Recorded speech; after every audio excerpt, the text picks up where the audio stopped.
મિત્રો, અત્યારે અમે આવી ગયા છીએ બાપુની મુલાકાતે અને આ બાપુ છે એ એક આયુર્વેદિક ખૂબ સરસ મજાનો ઈલાજ તમને કહેશે. આપ બાપુના મુખેથી જ સાંભળો. હા તો બાપુ, જે તમારી પાસે દવા જે છે, આ દવા તમે જે મને આપી રહ્યા છો, એ દવા કયા કયા રોગમાં કામ આપશે બાપુ? આ દવા ગોઠણ દુખતા હોય, પછી સ્નાયુ દુખતા હોય, કમર દુખતી હોય, સાયટિકા હોય, પછી તમને આપણે ચિકનગુનિયાના કાંડા દુખતા હોય, કોઈ પણ શરીરનો ભાગ દુખતો હોય, એમાં બધામાં આ ઈલાજ કરશે. અને આ કઈ રીતે લેવાની આવે?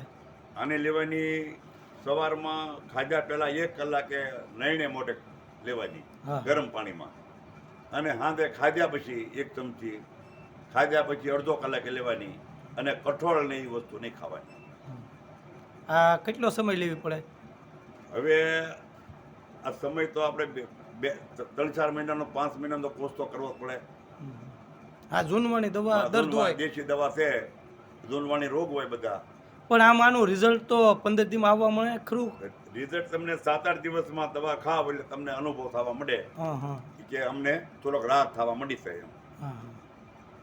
અને આની મિનિમમ કિંમત કેટલી છે બાપુ? આની મિનિમમ 300 રૂપિયા. 300 રૂપિયા? હા, 1 મહિનો ચાલે. 130 ગ્રામનું પેકેટ આવે. પ્યોર વનસ્પતિની છે, આમાં કોઈ બોલું નથી. આદિ દવા. અને કેલ્શિયમ ઘટતા હોય તો કેલ્શિયમને વધારનારી દવા છે. કેલ્શિયમ ઘટતું હોય તો આ પૂરું કરે. મિત્રો, આ વિડીયોને વધુમાં વધુ શેર કરો જેથી કરીને જરૂરિયાતમંદ સુધી આ વિડીયો પહોંચી શકે. જય માતાજી મિત્રો.